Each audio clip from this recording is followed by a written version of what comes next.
doing with a pink box, you're saying to yourself? Well, I don't know how many of you used to keep silkworms as children in South Africa at school. I think it was around about September or springtime. Maybe it was a bit later than that. Silkworms would suddenly make their way onto the market, and I don't know how this happened. I don't know who kept them for the whole year, but we would then buy silkworms from somebody for sort of, you'd pay, I don't know, R1.50, which was at the time probably the equivalent of, say, I don't know, 100 Rand now, if you like, which is about $14 or so. And we'd buy, no, it's about $7, and we'd buy ourselves a little sort of population of 10 or 12 silkworms, and you'd keep them in a shoebox, and the silkworms would only eat mulberry leaves. And it was a great trouble for all mothers of Johannesburg, because not everybody's got a mulberry tree, to find someone with a mulberry tree, and then you'd have to go on an almost daily basis with a plastic bag from the supermarket and go and fetch mulberry leaves. And my silkworms, I'm afraid, very seldom ever made it to silk moths. I just wasn't very good at looking after them. Now, I'm going to rectify that situation with my pink box. Now, we did show you these caterpillars, which is what a silkworm is, living on the Swaltheria leaf. There, that's what we were looking at, sorry, underneath the microscope. Ooh, lovely nails. There they are. And we're going to put them inside this box, and with a whole lot of Waltheria. And every day I'm going to give them more Waltheria, and with any luck, we will know what they are, probably in about, I'm going to say, 2 or 3 weeks or so. So that's what we're going to do here, in my little pink box. Right, let's go across to Jamie and get an update from her. And our update is that we have found an animal that I have not seen in a very, very long time. I know that many of you, while you've been watching our live drives, have seen buffalo. I know Tristan was telling me the story of the male lion in the buffalo that he had a couple of days ago.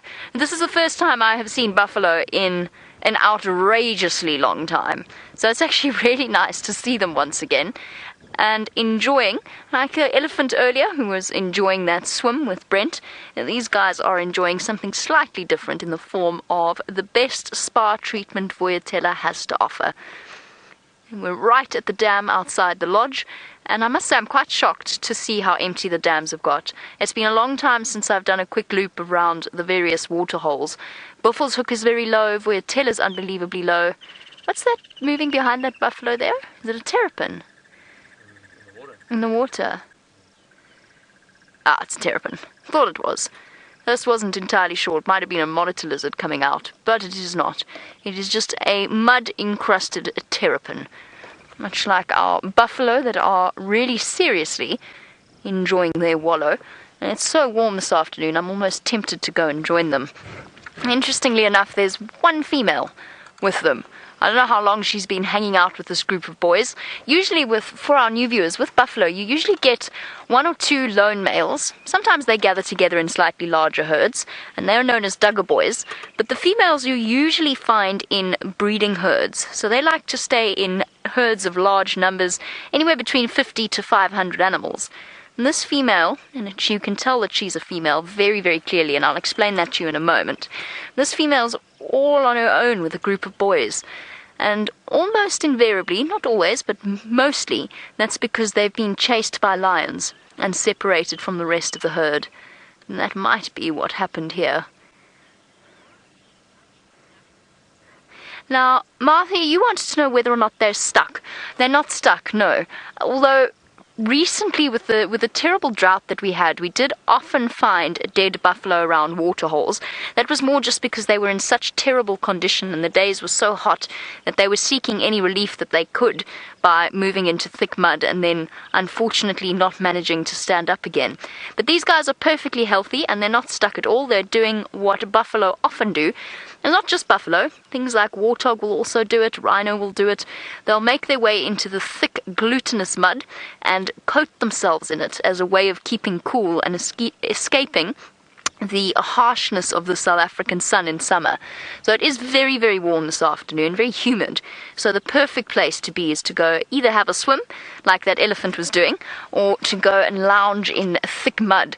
And of course, that's got the added advantage. When I said it was a spa treatment, I was only really kind of half joking, because for things like buffalo that often have very large, very unpleasant ticks clustered around very unpleasant parts of them, it's nice to go and trap the ticks in the mud, because essentially they can't breathe and they'll either die or drop off.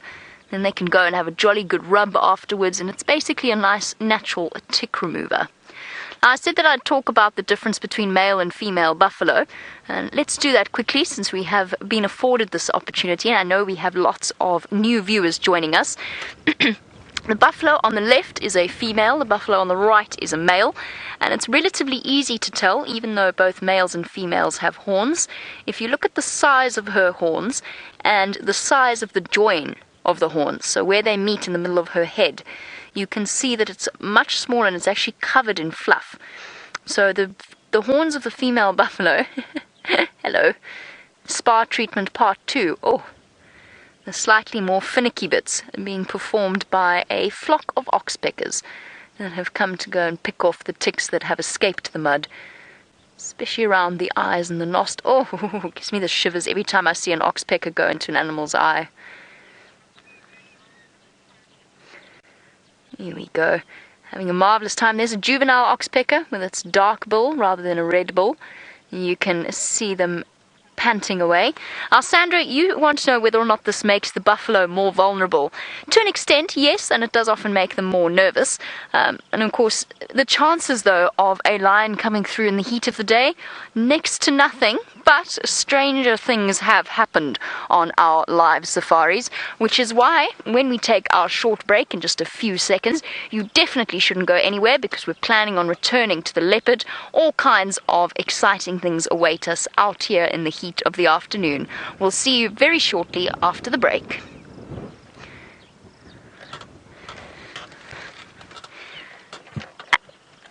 And for those of you watching on the internet, which is all of you because that was a fake ad break, trying to think of some kind of clever spa treatment mud mask advert. Do you suffer from dried and flaky skin? Nature has her magic way of providing solutions or something like that. I don't know. I don't think I was built for adverts. There you go. So our buffalo, yes, to a degree, to go actually into more detail to answer that question properly, to a degree it makes them more vulnerable, but the chances of being attacked by a lion right now is pretty slim. And of course they've got a lion would have to work very hard to sneak up on these buffalo. It's quite an open area, and something as large as a lion would find very minimal cover. And without the element of surprise, there's a good chance the buffalo wouldn't panic. They'd actually stand and fight and chase the lions away. We slowly but surely trundle our way back to Xongile. All reports are she hasn't moved out from her bush. Let's go and see what entertaining things Tayla has on foot. Every time I hear Jamie say the word trundle, I just think of the cartoon, and there's this character that goes la la la la la la la la la. Sorry if that's just something random, but we found a senna tree, and this one you can see, well, it's been completely eaten by all of the caterpillars from the African migrant. Now, it's quite interesting because a caterpillar won't move too far away from basically its base, where it's been living most of its life and feeding and getting fatter and growing, before it decides that it needs to make a lovely woven silk blanket, wrap itself up, and of course pupate in that. And unfortunately, I don't know where they've gone, and I need to do a bit of reading, and hopefully some of the books that I have will be able to help us with, well, where do the caterpillars go? Do they make the very obvious silken cocoons, or do they indeed go under the ground? So we're going to have to do some reading. And I actually was searching around here to see if I could see them anywhere, and I can't even really see too many holes in the ground. So it'll be quite interesting. I'll have to come and spend some time one day and actually dig about here and see if we can find anything, if none of the books can help us. And it's actually quite a nice fun challenge for all of you. If you do come across perhaps even gecko eggs, maybe a lizard of some kind has laid its eggs in your garden, they often actually like to to lay them inside a lamp. It's nice and warm there.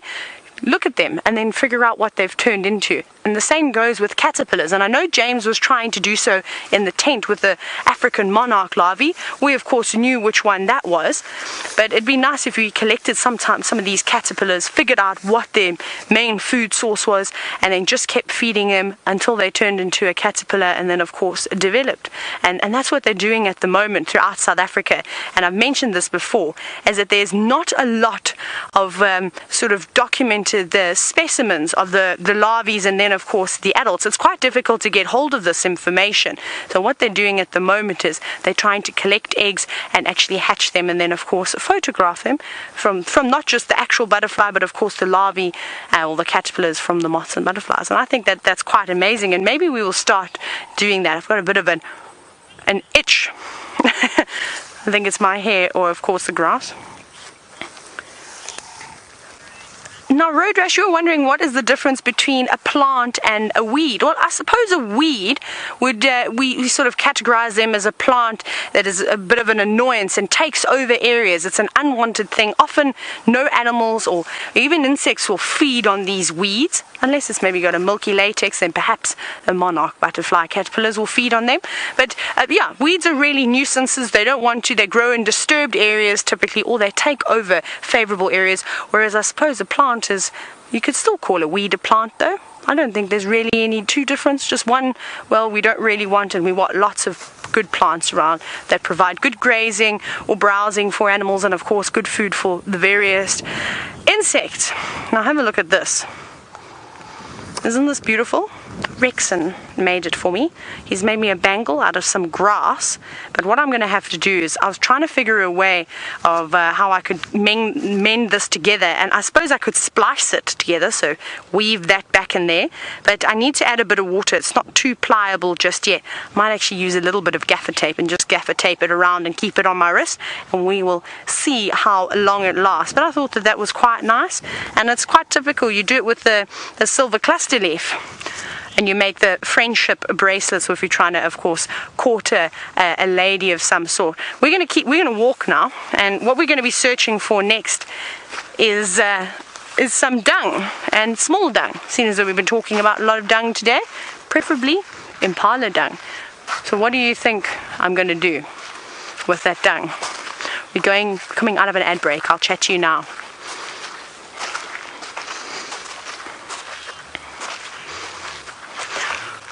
Welcome back. Fantastic that you have joined us. I hope you didn't go away for too long. Well, we've been walking around. We checked a couple of center plants to see if we could find any of those caterpillars and where they, of course, had gone. But unfortunately, your guess is as good as mine. They've disappeared, and we're going to have to do a little bit of looking around.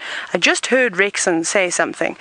Now, I wonder if he hasn't perhaps found some Impala dung. And we're looking for Impala dung. But unfortunately, with all this lovely grass that we have around here at the moment, it becomes quite difficult to find something as simple as dung, because as you can see, when I stand in it, the grass is sort of knee height. And of course, this can become a bit of a problem. You can't see the little middens that the various antelope are making. So I have of course, a question for you. Oh no, Kirsty has a question. Now, Palmers, you're wondering if there are any insect predators for caterpillars. Oh yes, many. Wasps, often, and typically wasps actually, will go around buzzing about, searching for a target, and once they find a target, I've seen it on moths as well, they'll often lay their eggs on the back of the caterpillars, and then that becomes a live host for the little wasps that eventually will emerge from their little eggs. And it's very sad, because often those caterpillars will live and they carry on going, and unfortunately they get eaten alive, which is quite terrible. And of course, a well-known one is the spider hunting wasp that of course parasitizes spiders. But there probably won't just be, of course, the wasp, but remember, about a week and a bit ago, just over a week ago, we saw the assassin bugs and how they'd been eating all of the African migrant caterpillars. I don't know if you remember that. I did a walk in the morning, which was quite interesting. So there are so many different things out here in the bush that will feast upon a juicy caterpillar, and if I was desperate and starving, I'd probably eat one too. But I've got to be really Right, we're going to shoot across to Brent very quickly. Okay guys, this is probably going to be a new bird for a lot of your bird lists. I'm very excited as the killer bees birding bonanza continues. It is a lesser grey shrike. Isn't that beautiful? Not one that is seen very often at all. I think this is only the second one I've seen and the first one I've ever managed to get on camera. Oops, awesome, I'm so excited. The lesser grey shrike. I had a feeling we were going to get a good bird today. I really did. And a grey-hooded kingfisher escaped us earlier, but this trumps the grey-hooded kingfisher. And you see, like a lot of the shrike family, these guys can be quite macabre, because a lot of the stuff they catch, they'll hang from a branch. You see that wonderful black mask around his eye.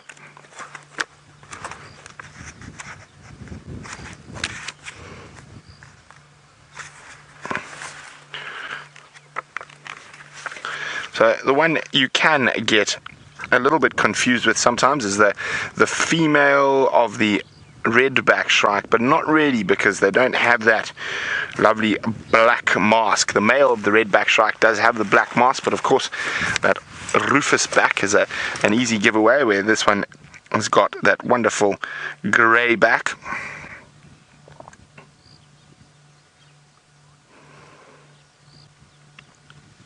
Come on, catch something.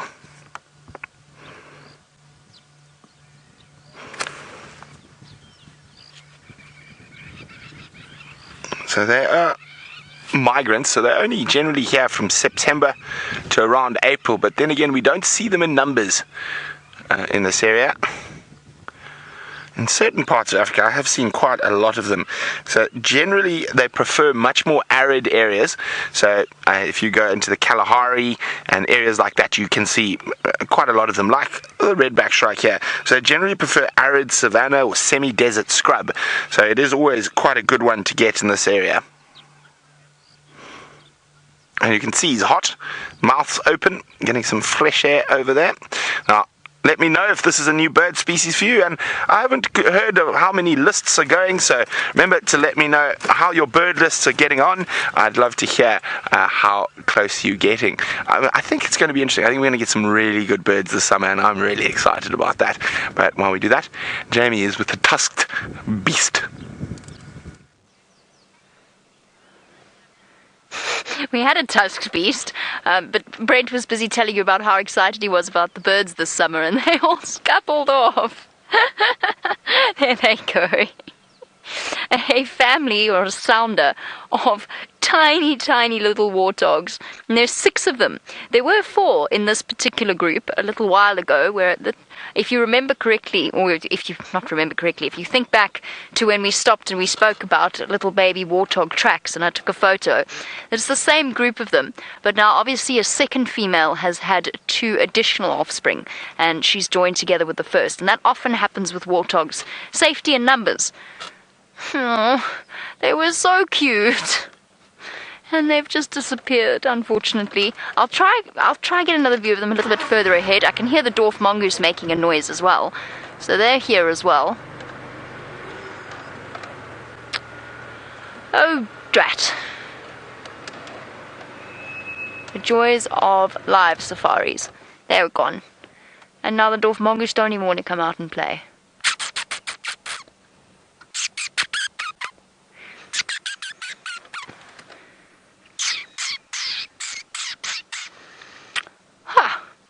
The animals are all feeling particularly uncooperative this afternoon. Oh! Well done, VM. I didn't even see that little face peeking out at me. There we go. One slightly more curious and brave member of the dwarf mongoose family. Oh, there comes another one. Ah, pigs! Yes! There's the female, and you can see her seriously distended nipples from suckling little piglets. And, well, where are the piglets? Have they just walked past? There we go. Hello, little things. Oh, but they are so adorable when they're this age. If I remember correctly, it was 3 little males and 1 female that was part of the original family group that we saw. I wonder what the other 2 are. And you know, we start to get to know the warthog sounders when they have piglets in these areas as well, because they don't tend to move too far afield, keeping their babies well within the reach of a safety bolt hole. Our Papa Frank, welcome to our live safari. Papa Frank, you want to know how many warthogs there are in an average litter? Between 2 to 4, I would say, is probably the average. I'm giving you quite a broad number because it will depend very much on the season, the amount of rainfall that we've had, the area that you're in, how much access to nutrients the mothers have had. But you're looking at between 2 to 4. And we very frequently see 2 females with a group of babies together. So we often see sounders of 6 or 7 little piglets. Yeah, they are. They might be far away, but they are utterly adorable. Baby warthog really are sweet. And it's a pleasure that is so fleeting, or seemingly so fleeting. They all breed at the same time, much like the Impala. So they have a breeding season, which means we get those few months to enjoy them when they're this big, before they seem to sprout up as quickly as they do. Cute. And to see why these mongoose are squeaking as well. They're also making lots of noise. Are you alarm calling at me? I don't think so. It doesn't sound like an alarm call. It sounds like a contact call. I've heard the sound before when they've had babies in the den. And that's what I'm looking for. They're gone.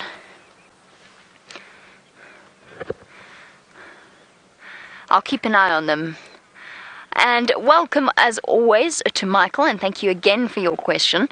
Speaking of our warthogs, while I wait just to double-check that these dwarf mongoose don't have little ones with them, Michael, you want to know what are the chances that those females are related? You said you know that it's quite common for females to stay with their mothers, but is there a chance that an unrelated pair might form a group?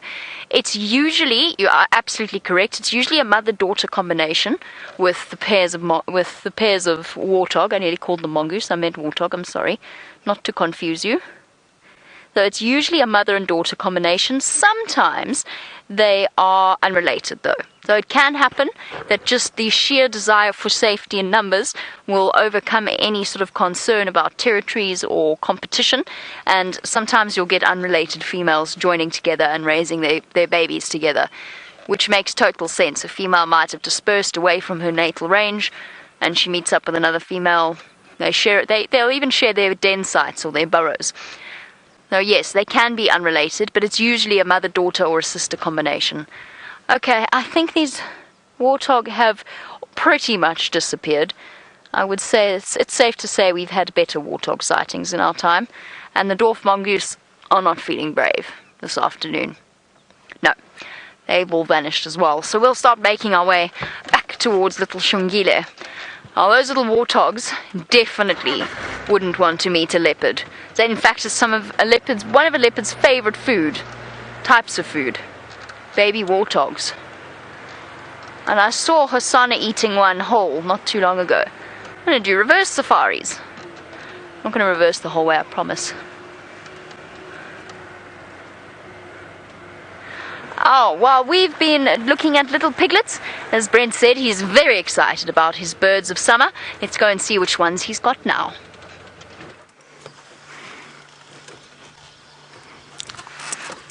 I've got to be a bird because it flew away. It was one of the little larks. We didn't get a chance to get a good look at it, but it didn't want to be on camera. It actually started fighting with another one. But we have some crowned lapwings. As Brent and Brian's birding bonanza continues.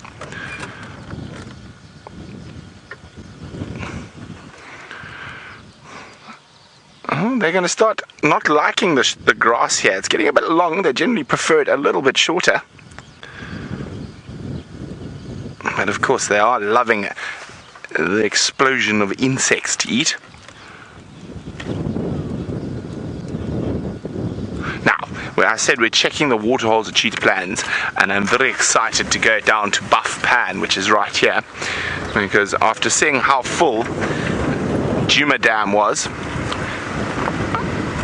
I'm very excited to see how much water is in Buff Pan. Oh, well done, Carol, who's in London. Carol says she's now on 167 birds on her list. Well, hopefully we can get you to 170 before the end of the safari today, or tomorrow morning's sunrise safari. It is an absolutely spectacular low-felt evening. Golden light, green grass, birds abounding, water everywhere, swimming elephants, and lots of other things, warthogs with Jamie. Now, let's have a look. We're about to arrive at the water hole, and it is looking extremely full.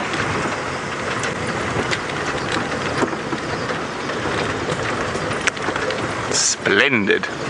Another colony of weavers here. Very pretty with the leadwoods in it. Let's get around with the light behind us and we can see what we can see. Now, a waterhole like this, which has got some nice big trees submerged in it, well, I think we might get lucky. We have seen them before, but we might get lucky with I think we might get lucky here with black-crowned night heron at some point. Very exciting.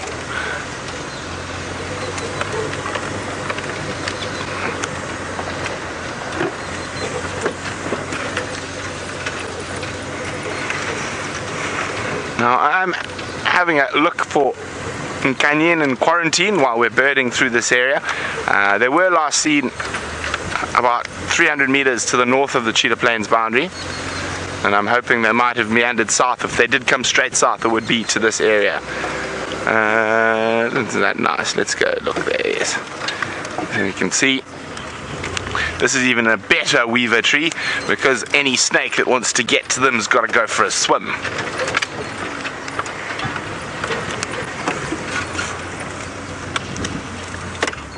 So there they are in one of the leadwoods in the middle of the dam.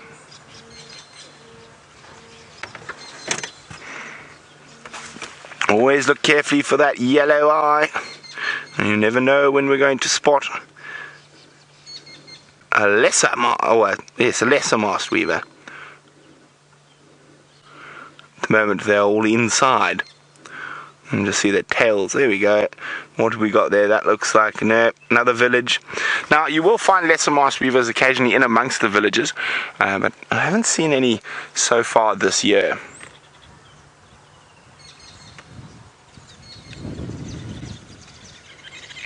Okay, and let's continue on.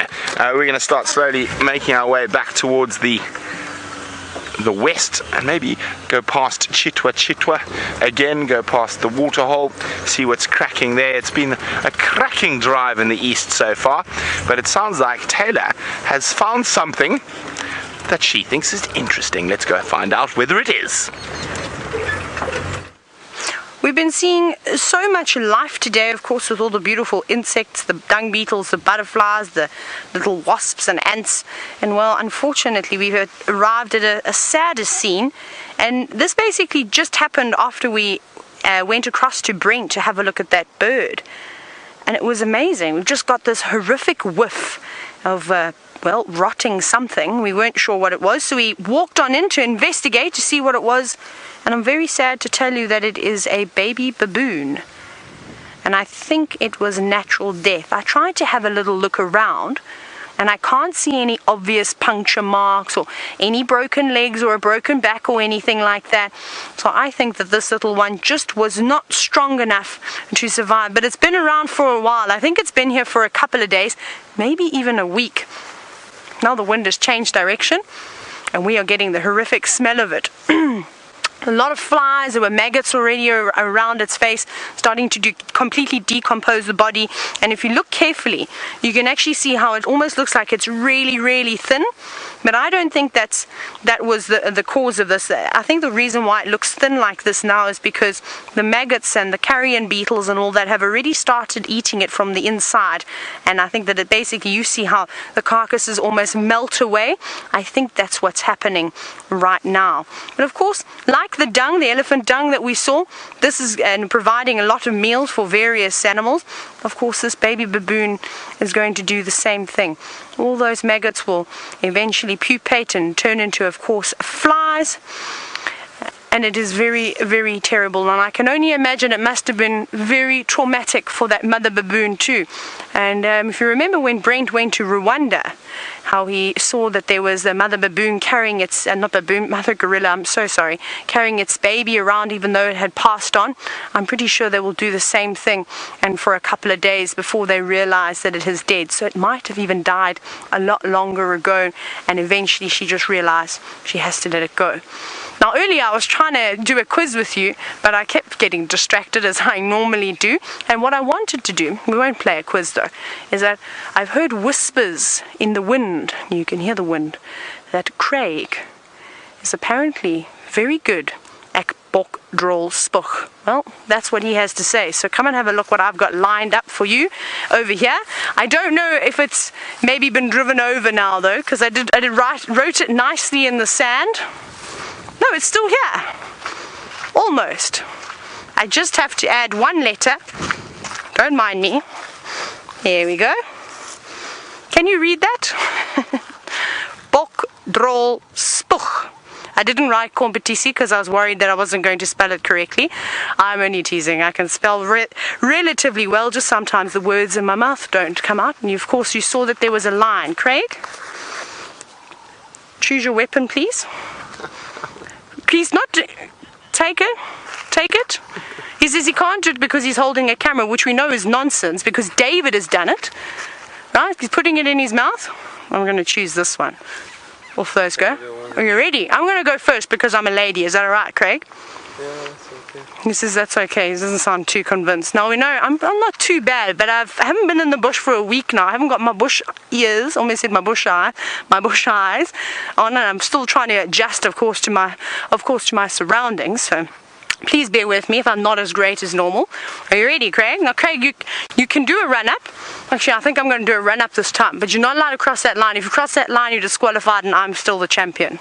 Are you happy with those rules? That's cool. Go, Craig. Agrees. Okay.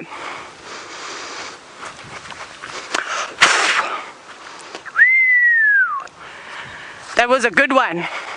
Let me mark it. No, that I don't even know why I did that over there. My dung is here. Okay. Craig, are you ready? Come on, show us what you can do. This is like your Safari Live initiation. So Craig's putting it in his mouth. Look at those big stompers that he's got. What size are your shoes? Distract him. Guess who is still the reigning champion of Bokdrol Spoeg? Me. There's Craig's. There's yours, Craig. There's yours. Look at mine. We'll draw a heart around mine. I'm so good at this game, and that is because I've had ample practice. I've been playing this game since I was a young girl with my youngest brother Sean, and well, we've been playing every opportunity, of course, we had when we came into the bush. So it's got to do with experience, technique, and all those kinds of things. But enough nonsense, and I think we're having too much fun now. So we're going to go back across to James, who's in the tent. And James, what did you think of our little performance?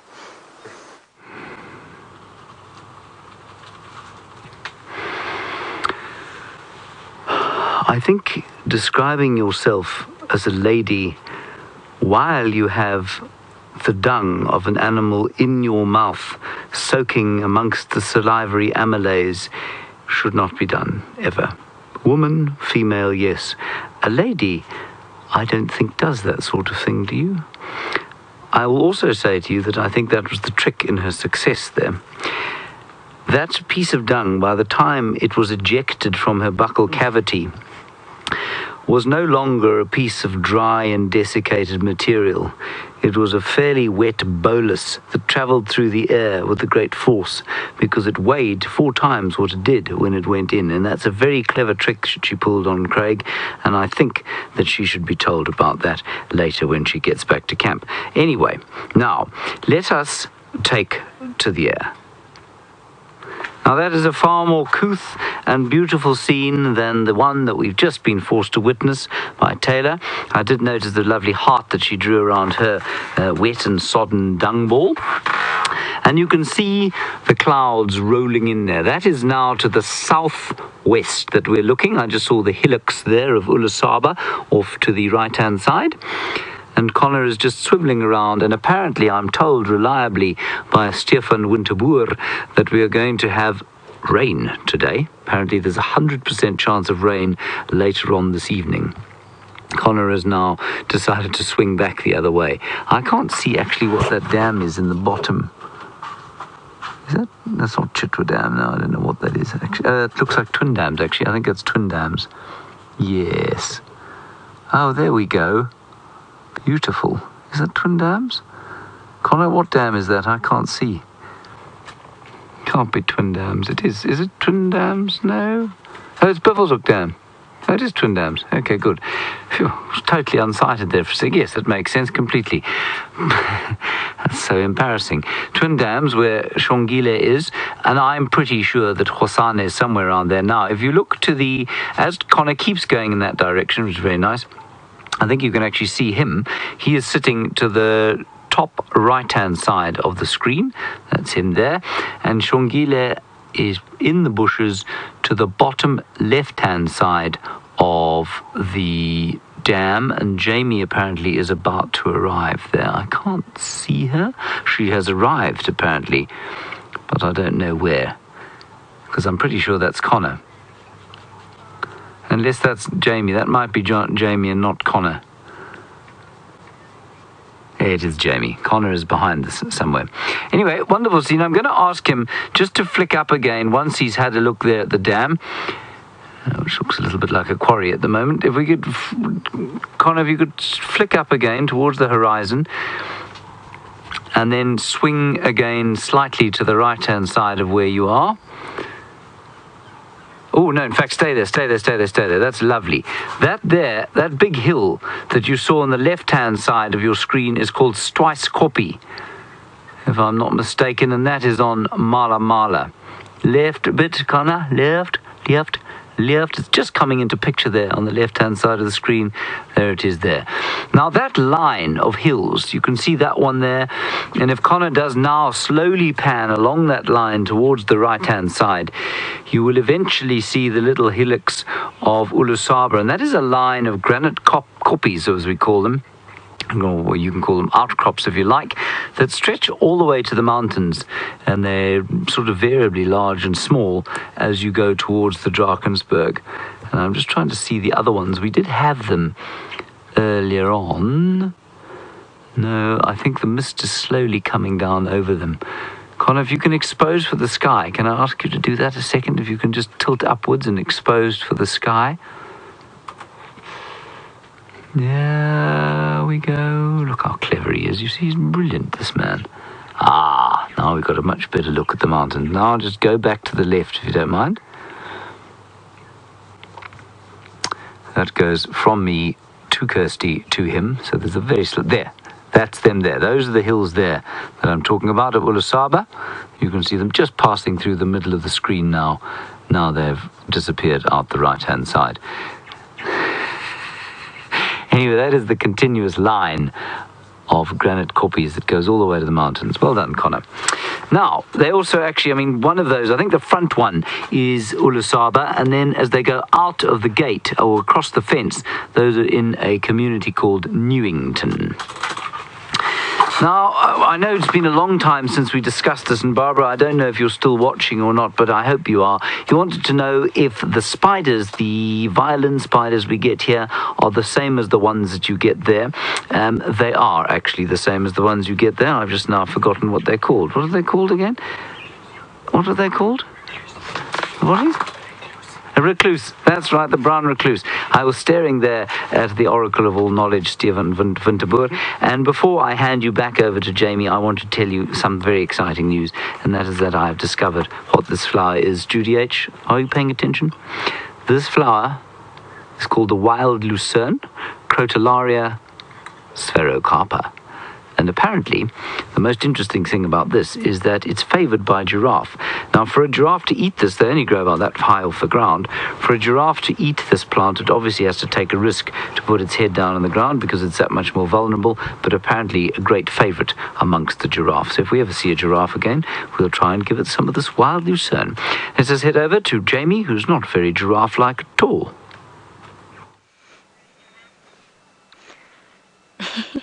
Definitely not a giraffe-like at all. And we've returned to Twin Dam's watering hole, and there's the bachelor herd of Impala that spend a great deal of time here, and they have absolutely enthralled the princess, who is closely watching them and thinking, yes, I'm talking about you. Giving me the shadow look. There's Xongile. I'm talking about Shadow, her older sister. She pulls exactly the same facial expression. But yes, as you can see, Xongile captivated by the movements of the Impala in front of her. And a moment ago, one of them actually nearly stumbled right on top of her, but they still haven't realized that she's here. And that, for her, is an interesting situation to be in, because instinct tells her to stalk and to practice, but unfortunately, given her size, and I'm not sure exactly how heavy Xongile is, but she's not very big yet at all. Given her size, an adult ram impala would be absolutely impossible. But it did get me thinking about the way in which leopards think when they hunt. You know how you get those small dogs that don't know they're small dogs and go and pick a fight with big dogs? Jack Russells, usually. And there's lots of them. And they just don't seem, or Dachshunds, they don't seem to have any concept of size. I wonder what goes through their minds when they first realize that they're big enough to actually catch something like a male impala. And speaking of Xongile's size and potential prey, B. Wilson, as always, welcome to our live safari. You want to know if she is big enough to catch a steenbok or a duiker. Yes, I think she is. I think she probably could. I don't think it would be very easy. I think it would be quite a struggle for her, particularly trying to kill it, because of course they don't go down quietly, then they don't go down without a fight, and it could, she's not quite tall enough to really lift it off the ground, so it might actually be able to still get purchase with its legs and kick and struggle. So I think it would be hard on her, but yes, I do think she could potentially, especially a female. Obviously, with female steenbok and duiker, they don't, yum. They don't carry the dagger-like horns on the top of their heads. That nice grass. Not succeeding with the impala, so you're going to have a salad instead. Just like your cats and dogs at home, they will eat grass in order to settle their stomachs. If they're feeling a little bit ill, they'll offer. But I've also seen them do it when they're very hungry. And I don't know if that's just because their hunger's made them feel a bit queasy, and then they eat the grass to settle it. I'm not sure. Perhaps to absorb some stomach acid. But I've definitely seen them do it when they're very, very thin-looking. And there's another question that I've always wondered about from Lauren, which is, of course, Xongile is sitting here and waiting patiently. I nearly spoonerized that somehow. She was waiting patiently for Karula to return. Lauren wants to know, well, how does Karula tell them to stay or to come, or what they should do? And obviously they communicate very well. We speak such a small percentage of their language, just in terms of reading their bodies, and it's usually the simple stuff. The stuff that you'd learn when you were a kid if it was about human beings. This is an angry face, this is a sad face, this is a happy face. And it's the same with us reading leopard communication. You got a growl, you get affection. Oh, bless you. And that's it. That's really all we know how to read, basically. We don't really know the nuances. And it might be something as simple as a flick of an ear. The truth is we don't know everything there is to know about these creatures. I'm sure they talk to each other in their own way, through body language and through sound. And I guess that's how Karula does it. And they just do seem to know when to stay put and when to follow. And perhaps it's done with a growl, but somehow I don't think so. Somehow I think they just sort of get told. Bless you. Because you ate you get grass up your nose. Grass seeds. Yes. Or have you been sniffing flowers? I just realised the Impala have disappeared. I have absolutely no idea where they went. Did they go to drink? I can't see them. She's obviously decided that grass is slightly more appetizing than running the risk of trying to catch an Impala. And there's no way that she could at this point. She just is far too small. An adult male Impala is probably about as big as Karula's biggest prey size. She's unlikely to hunt anything bigger than that. But at least now it's got cooler, and she's no longer one spot visible between the bushes. She's up and about again, looking empty-bellied, but I kind of feel that Hosana and Xongile at the moment are going through such a growth spurt that they so often look empty-bellied. 2 seconds after they've been fed by Karula, they look hungry again. And I think they're keeping her really, truly busy. And I'm not sure how long they fed on that Impala for, on Cheetah Cutline. I think it was actually quite a while. So it's probably been about, it must be about 2 days since she last had a meal.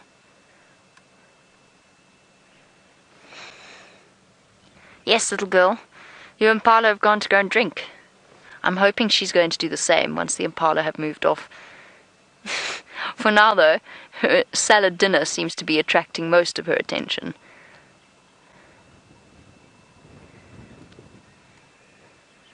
Keeping herself occupied as well.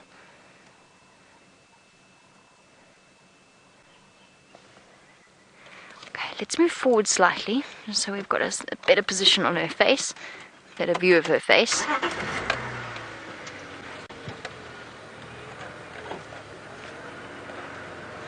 And see what she gets up to. There's been a noticeable drop in temperature.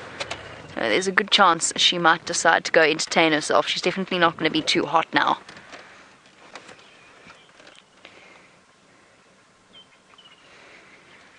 Oh, Mike, you want to know how will she eat if she is too weak to hunt?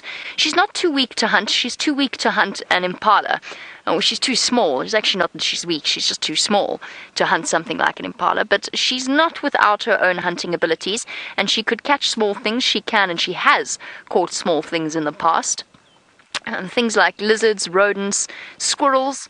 We've seen Xongile catch a squirrel before. So she's definitely more than capable of providing small meals for herself, but essentially, remember, she's a baby. She's quite a big baby now, but she's still a baby, and she's still reliant on Mum to come back and fetch food for her, to catch food for her, and then to come and fetch her and take her to the food. So that's what she's waiting for now. She's just patiently waiting for Mum to return with a meal. Of course, there is a question as to when leopards do get older. They might get a little bit weaker, and they might start to struggle to hunt if they're unsuccessful, regularly unsuccessful when they're hunting. But that's unusual, and that's usually when you've got an old or an injured individual. Where are you stalking off to now? That was not the way I was expecting you to go at all. Please don't go back under your wattle. Oh no! She did too. She came out for a brief peek at the outside world and decided she didn't want to be in the outside world. Right, while I navigate around to see if we can't get a view of her, let's head back to Tayla and find out where she is and what she's up to. I'm quite envious that Jamie's not just spent... Well, she's not just been there once with the leopard, but she's been there twice now. I'm hopefully going to go there tomorrow morning.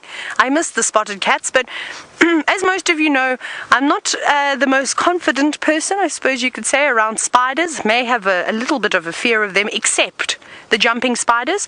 I do not mind handling. As you know, I can train jumping spiders to jump from one finger to another. And then, of course, I love the community nest spiders. And my favorite nest is the one off Shibama Road. And I was telling Craig about it, and I said I'll have to take him there, because this nest of community nest spiders that you can see, unfortunately, do not want to come out and play with us this afternoon. But I suppose that's because they are predominantly nocturnal. So as soon as the sun goes down, which it has now disappeared behind the clouds, and I reckon in the next half an hour or so, they'll probably wake up and then start, moving around and looking for something to eat, perhaps also repairing their nest. But if you look very carefully, and I'm going to try and move some of these thorns away so I don't lose my eyes, they've actually been feeding on beetles lately. Can you see them there? There's one. And there's another one, but I don't want to destroy, okay? Can you see that black thing? That's a beetle. There we go. I don't want to destroy the web too much, but there's quite a few of them, and it's so nice to see that they're feeding on different types of things. Often we see moths, and remember we had that fantastic sighting of the alates, the winged and flying ants, I suppose, fluttering around and landing in their web one night. That was really amazing to see, and hopefully we'll have things like that soon, but I think we're going to have moths and beetles at the moment. Now, Raisa, you're actually wondering, speaking about spiders, if there are strictly nocturnal species and diurnal species. There are. And this is one of them, the community nest spiders. You see them occasionally come out during the day, but I suppose that if an insect were to fly into its web, if it was, well, I suppose it's not really strictly then, is it? But if a moth were to land in that web, they're not going to say, no, we can't catch it anymore because it's daytime. So they will come racing out, and then they'll capture it and put it in a web so it can't move around, and then maybe only feast upon it a little bit later. However, something like a bark spider, which is quite interesting, and we see them, got some thorns in my shoes. We see them occasionally, but in the Eastern Cape we used to see massive ones, and it's because we had all the beautiful valleys, and as you go down into the valleys you get to the streams. They used to make the most massive webs, almost like 6 feet long, coming from one side of the trees across the road, and then of course hooking themselves onto the other side. And bark spiders are predominantly nocturnal too. They only put their webs up at night. They take them down as soon as the sun comes up, and then they go and hide away. So that's pretty amazing. And then diurnal spiders, I would probably say the orb spiders seem to be more diurnal. They're normally repairing their webs and doing most of their work in the early hours of the morning. So yes, but it's a bit of a muchness, I suppose. Like lions, how we always say, lions can hunt at any time of the day. They don't just hunt at night when the conditions are better for them. If there's an opportunity to feast, they will. And the same goes, of course, for the spiders. But we're going to start making our way down over there, because I've just got a whiff of that baboon again, and I think we need to change course a little bit, and I also need to take a sip of water, as it seems as though my voice is tickling. And a moment ago you noticed that I've still got my piece of grass that I was probing the spider's nest with, and Mia from Illinois, you were wondering if I were to maybe touch on that nest, if those spiders would come out. They will. That one not particularly, so I don't know if they maybe knew that I wasn't a moth or anything, but I've done it once before when I was on Cheetah Plains, and I'm sure Jamie, Brent and James have done exactly the same thing. Well, you take something small like a piece of grass, you don't want to also damage the nest, so I'd actually use a piece of grass. Let me pick it up. They probably had a little bit like a feathery touch to it, and so it's light, and you just got to get the right movement. You put it on the web and you move it around slightly, and then hopefully you're pretending that you're an insect, and you move around just enough that the spiders will believe that you are a struggling moth or ant or flying termite, whatever it may be, and then they will come out.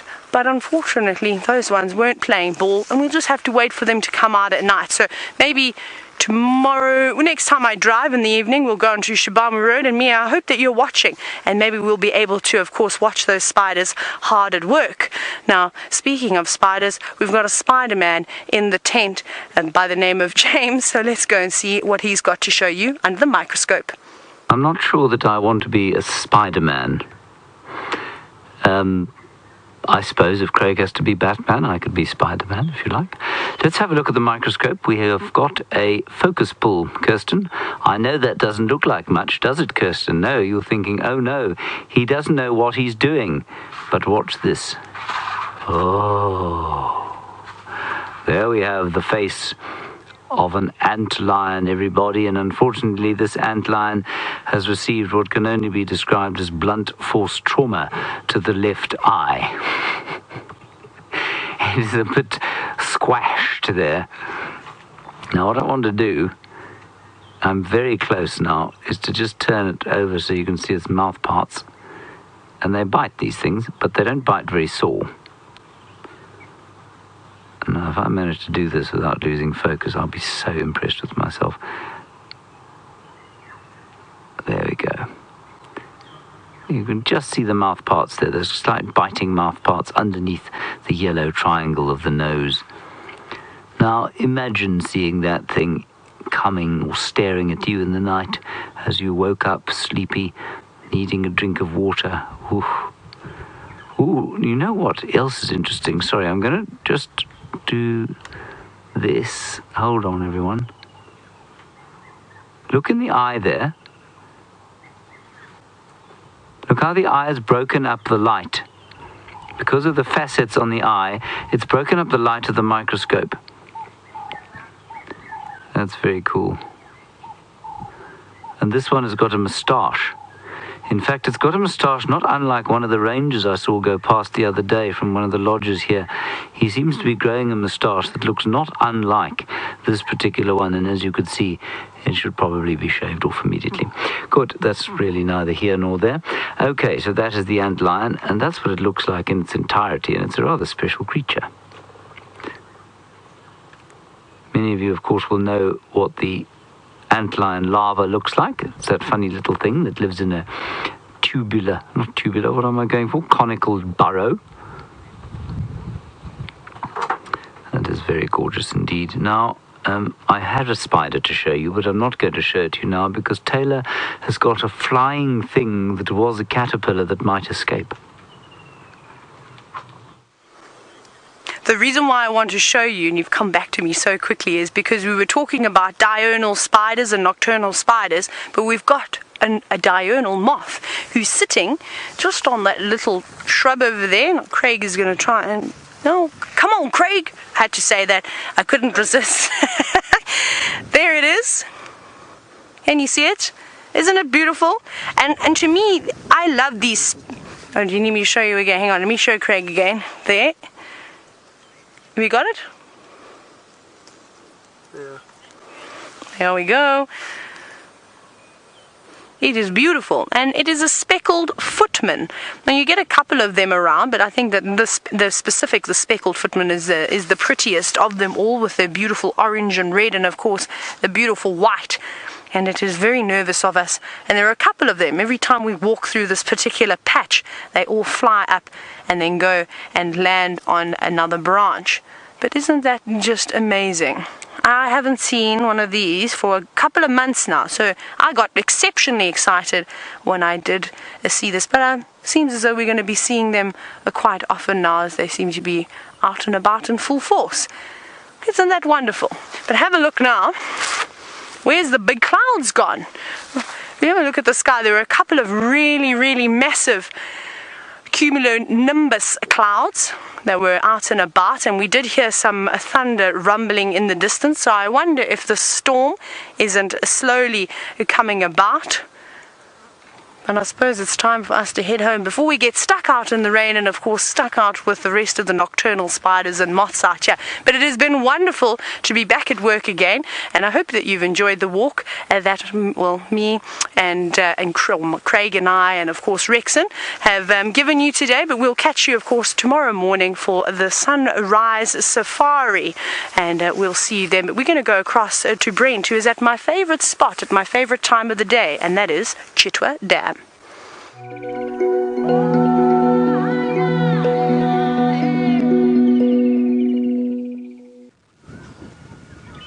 Well, there we go, one of the residents at the Chitwa waterhole, the magnificent African fish eagle. Looking for a meal, or probably had its meal for the day already, and looking to snooze in that tree for the night. And then, what else have we got? Just to the right of the fish eagle, lying in the grass there, it looks like a baby waterbuck, and it is a baby waterbuck. Hello, little waterbuck. Where are the rest of the Waterbuck? Oh, hello hippos. Not so shy like the last ones we found. But there's definitely less hippo in it.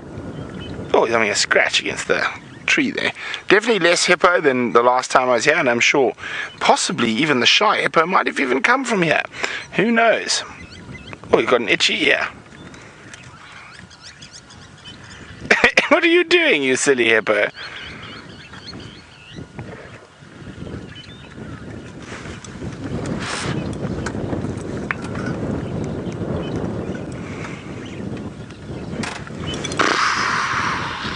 I love that sound. Oh, and off that little hippo goes. What else have we got? There's some more hippos up towards... Oh, they're all the rest of the Waterbuck family. Right up against the termite mound at the top end of the dam. Oh, there's actually quite a strong wind that's suddenly picked up at the moment, causing lots of things to flap and make noise. Let me just try and move them out of the way. There we go. I thought it was so nice to just sit serenely next to the waterhole. And waterholes have been very good to us today.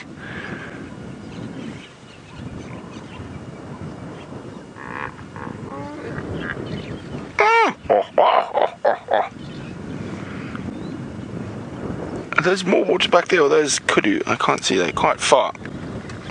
There we go, centre there. Just saw some... Oh, there's more water back in the distance there. Lots of water back. And it looks like some Impala to the left of them. Where were those Impala? Another waterbuck showing the lovely round ring of the bottom. Oh, it's some Nyala coming out. Oh, there's a hippo altercation about to happen. That one got pushed through to the right to the edge of the water. I can see some battle scars on that young boy. Is it time to go find your own pond, mister? No, it looks like you will be safe for a little while longer. No sign of the... Oh, no. Looks like two are ganging up on him.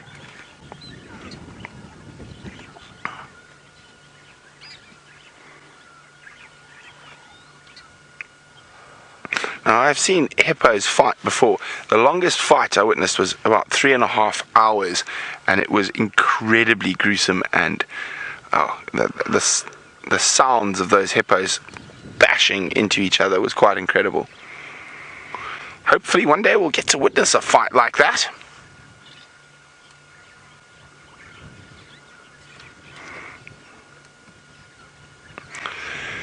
Okay, well, we're going to toddle off, see what else we can find, and while we do that, let's get back to the exquisite Xongile. While Brent toddles off, we are with the exquisite Xongile herself, who I have to say I think is feeling a little bit under the weather. Earlier on when we were with her, you saw her eating a little bit of grass, and she just retreated back to her spot underneath the weeping wattle in the thick patch of grass and promptly threw up. And she then promptly lay in it. So I don't think that our princess is feeling particularly well. Possibly hunger, most likely, I suppose, eating an old monitor lizard, because from what I understand, correct me if I'm wrong, but the monitor lizard that she was busy with this morning was not terribly fresh. And perhaps that's made her feel a little bit queasy. I mean, generally leopards are pretty good at scavenging. They have incredibly resilient and tough digestive systems. And they're often... Oh, look at those beautiful bright eyes. There we go. Now you're looking a little bit more awake. You look... Or not. Spoke too soon. Watching the flies that were buzzing round her head. Yes, generally they tend to be resilient. We see leopards scavenging off carcasses that are days old, and they're absolutely fine. But perhaps she just ate something that didn't agree with her. It's very common with the big cats that they eat something and they end up vomiting up bits of it. It wasn't coughing up a hairball. That it definitely wasn't. It was a proper vomit that she did. So she's maybe not feeling terribly well. Perhaps that's why she sought refuge underneath this bush. She just feels nice and safe. When you're feeling queasy, all you really want to do is lie down anyway, which I think is what she's done. So I think, because she is feeling a little bit under the weather, we probably won't stay with her much longer. I don't think she's going to come out of the bush. I think she's going to stay sleeping. And of course, there's also the fact that it is starting to get dark, and we won't be spotlighting her just yet. So we'll leave her to enjoy her evening. The flies are still bugging her a little bit. Every now and again I just see the twitch of an ear. The perfect hiding place. Nothing will find her there. Hey girl, did you eat something rotten? Yes. Yes, no, you don't feel very well. Might also just be that she is feeling hungry and she got a bit of acid reflux, but I don't think so. I think she just feels a bit miserable. And it did actually, I noticed earlier on that she was quite subdued. And she seems to be continuing that. Alright, little Xongile, shall we leave you be and wait for your mommy to come and give you something nice to eat, not rotten old lizard that obviously didn't make, I don't know it's the lizard, but I'm guessing that it might be. I've driven around most of this area around Xongile, and I haven't picked up any leopard tracks. I haven't seen any sign of Hosanna or Karula. I don't know where Karula is. She might be south of our boundary, which is Little Gowrie. As for Hosanna, well, you've seen where Xongile is. He could be hiding in a similar position and be utterly impossible to spot.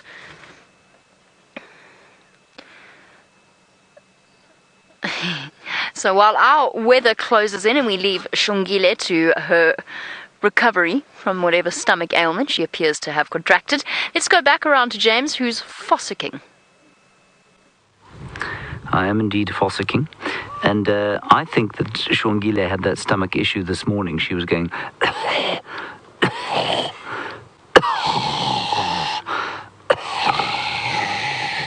was disgusting. Now, down here, I have got a grasshopper that is likely to jump away if we get too close. Now, it is getting very dark, I know, but my bravery and desire to show you interesting things is undiminished by the fear I fear of the darkness. Do you see over here where my finger is, David? Yes, please. Now, because we have moved so very gently, it's gone. It leapt away at the speed of a recently shot bullet. And I really wanted to get it because it had legs of bright, burnished l'orange. But I can't find it anymore. I think it's gone. But I found another creature. Don't worry, David. I found another creature. But that too has absconded. Oh, how very sad. Okay, never mind. What I want to show you around here then is how many little grasshoppers there are. And they've probably all gone now because I've been lying on the ground. Let's just see if we can find one, because they're all lots and lots of tiny, tiny little ones, and I want to see if I can catch one, and then we'll put it under the microscope. Bear with me, people. This is the 3-hour-long version of the safari. I will do my level best to succeed. Oh, here we go. Oh, look. You see it, David? Can you see that green one? Just in front of my finger. Take care. And there's another one just come to the top of the same grass. Oh, no, man. There it is. It's on the carrot seed. Take care. You're wondering if anyone sleeps there, just behind my finger. You want to know if anyone sleeps in the tent. Take care. No one sleeps in the tent.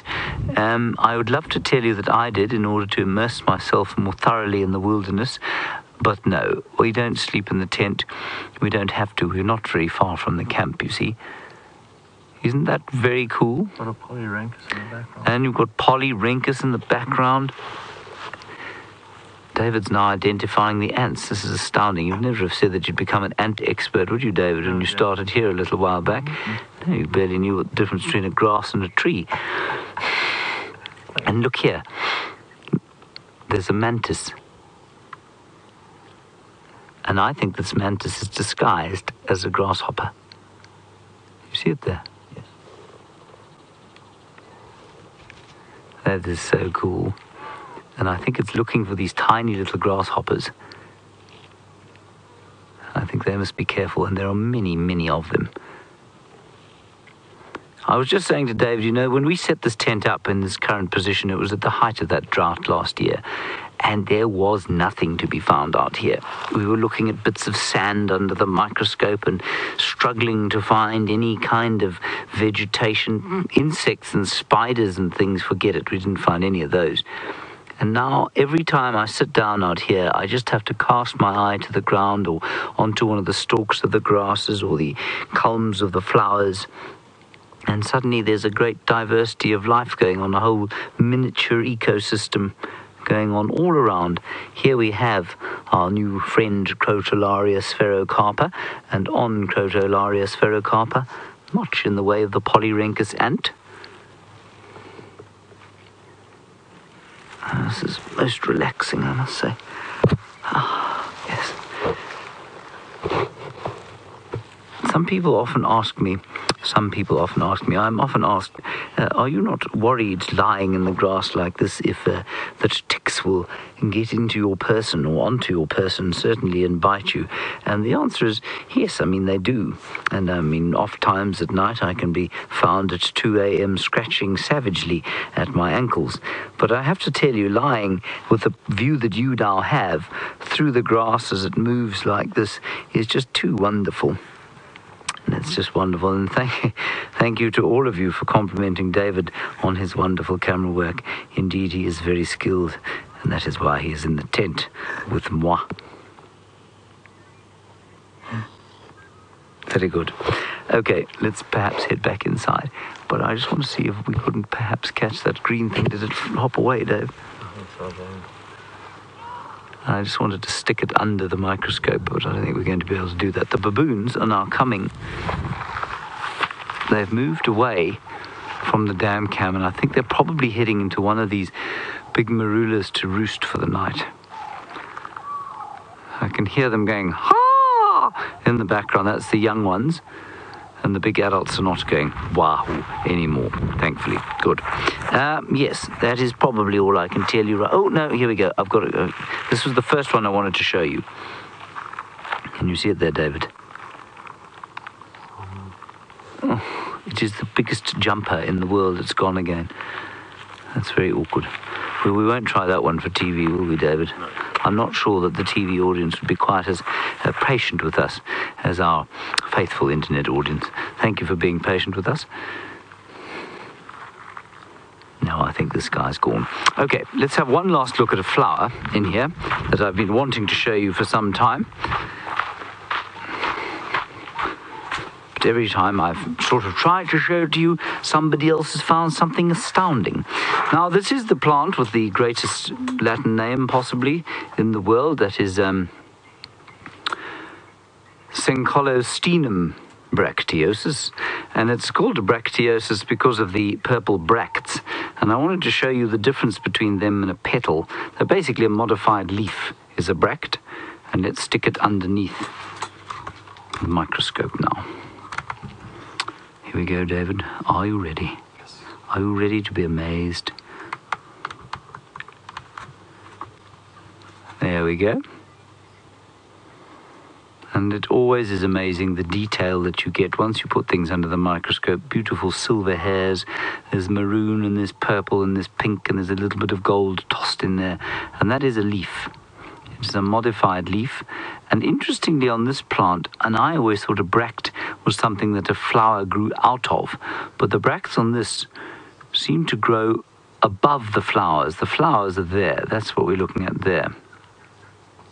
That's the start of the flowers. The flowers are white. This one hasn't quite bloomed yet, or it's bloomed and finished. I'm not sure. Let me just quickly move it, if you don't mind. Let's just quickly put it under there again.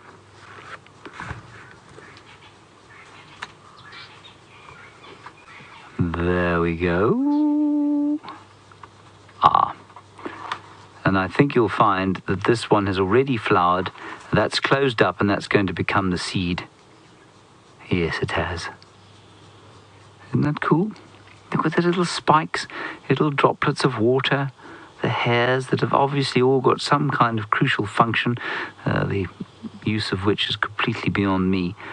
But I just think it's wonderful. Microscopic world, macroscopic world, everything out here. A world of marvelous discovery. Isn't that great? And there it is, Syncolostinum bracteosus. Right, Jamie Patterson has left the wonderful leopard. I don't know what she's doing now. I see that she's driving, and so perhaps you'd like to ask her what she's going to find for you next. I don't know what I'm going to find. That's half the fun, I guess. I'm sort of hoping to find Karula on her way back to go and fetch Xongile and find Hosanna for us. But essentially, I'm just bumbling around and enjoying this beautiful summer evening with the atmosphere that felt like it was going to storm a little while ago, but now it feels as though it's blown away almost completely. But it really is a gorgeous evening. Temperatures dropped nicely, everything smells incredible. Really is one of the best times to be out in the bush. Early evening in summer, after rain. It's all lush and green and everything sprouting beautiful smelling flowers. Definitely a lovely time to be out and about. But yes, we've left little Xongile. Hopefully she feels better, and we'll hopefully be able to follow up on the royal family in the morning. Perhaps we'll get a better idea as to where Karula is. I'm on one of her, I don't know if I can call it a favorite patch. Karula's so unpredictable. But an area around Treehouse Dam where she does spend a lot of time, often comes to hunt. I'm just checking. But really, I'm bumbling. I'm hoping to see a chameleon this evening. I haven't seen one this season. It's ridiculous. I haven't seen one chameleon. I'm talking about the fact earlier that I've also never seen a porcupine. I don't think I've ever gone so long in my time in the bush without seeing a porcupine. Starting to feel a bit bereft. Apparently one of them tried to get into our house the other evening. I don't know if Brent's told you the story of our front door, but we don't have one anymore. It collapsed. The termites got into the wooden frame, and now we don't have a front door. And a porcupine tried to come in and investigate what goings on of the house. So yes, we're in the process of awaiting a new front door. There we go. One of my favourite little nocturnal birds. Oh, gave us a little cheeky tail wag. Yes, hello to you too. A bronze-winged corsair. I love them, and I feel like we're seeing them more frequently these days. They've got the most amazing call. I can't describe it. It sounds a little bit like a frog. He won't call now, though. He's unlikely to, he or she. So they're nocturnal birds, but we occasionally have a chance to see them during the day. This one's just popped out. You can see that massive eye.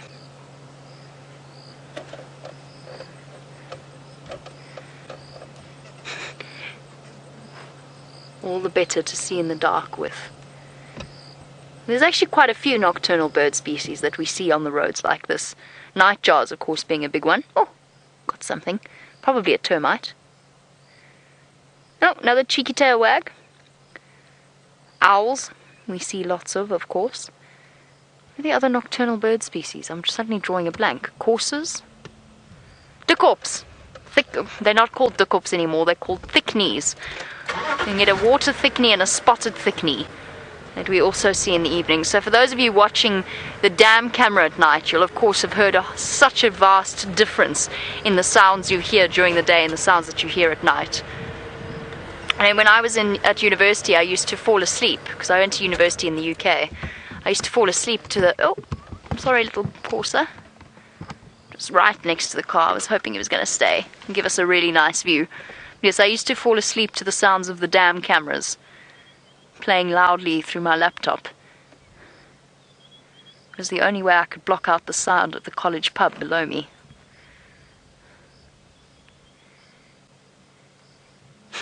Little head bob.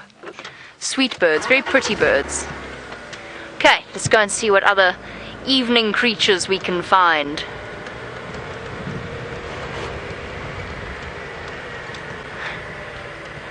And a question from a nutter farmer. Lovely to hear from you, a nutter farmer. Do you farm nuts? Or you just consider yourself to be a nutter? Or is it both? Is it a clever play on words? A nutter farmer, you want to know what rodents we get here. The biggest one I've actually just mentioned, which is the porcupine. We do get porcupines that we see their tracks all the time. We see their quills. I have yet to see one in the northern Sabi Sand, which I feel is quite ridiculous. We get things called cane rats. Again, we don't see them all that frequently. There was a nest around the Mulwati, which is our river system. River system being a strong way of phrasing it. It's a dried up riverbed, small riverbed. There's a group of cane rats. We get something known as a bushveld gerbil and other such little creatures, little tiny rodents. We also get rats. We get mice and we get rats that wander about. So we get the sort of the normal types of rodents. We also get a very tiny creature called an elephant shrew, which I would really love to show you. An elephant shrew, as its name suggests, is a little shrew that has a projection, quite a long nose. And they are absolutely adorable, but you hardly ever get to see them. And you really hardly ever get to see them, and they're nocturnal. I once went on a walk where this poor girl, I felt so terrible for her. We were doing a bushwalk, and we had quite a big group of guests. And somehow, the timing the chances of this must be 1 in a million. An elephant shrew ran out, and she stepped on it. She was about the third person behind me, and somehow this poor hapless elephant shrew got stepped on, and it was totally not her fault. It just shot out right underneath her foot. I don't know if it had suicidal tendencies or what was wrong, but this poor elephant shrew was squashed, and this poor girl burst into tears. I'm standing there trying to comfort her. There was another guy in the group who kept going on about how much it had suffered and what had she done, making things 10 times worse. And the more he said it, the more she sobbed. And she's going, but they're common, right? It's like a rodent. You see them all the time. And I'm trying to work out whether to lie through my teeth and say, yes, it's fine, we see them all the time, or to tell her that was probably the only opportunity she was ever going to get to see an elephant shrew. Oh, it was terrible. And tears streamed down her face for the rest of the walk. It was utterly devastating. That really was a bit of a mood killer, the elephant shrew. So that was the last elephant shrew I saw. It was one very, very unlucky one. I suppose that's the human equivalent of being struck by lightning or winning the lottery. It just doesn't happen. Except to that one elephant shrew. One very flat elephant shrew.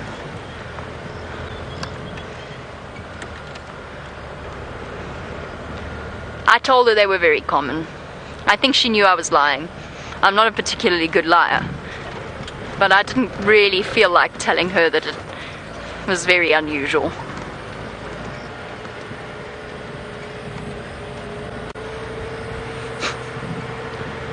I made myself quite sad thinking about that story. I'd forgotten all about it until I started thinking about rodents here. Not often a creature that we get to put on camera though. Generally shy, very fast moving, and most of them are nocturnal. There was a stage where they were eating through the sensors on our vehicles as well. During the drought, looking for food everywhere and coming through into the vehicles and nibbling them, which was highly unfortunate. Luckily, that doesn't seem to be a problem that we have. All is well with our vehicles. Isn't it, Wendy? Yes, Wendy. We're going to be good, aren't we, Wendy? Right, on that note, it is time for us to say farewell. So thank you for joining us. Thank you to Wiem for his wonderful camera work. Thank you to all of you for your questions and comments. It's lovely to be back, and I'll see you on the sunrise safari. Bye-bye, everybody.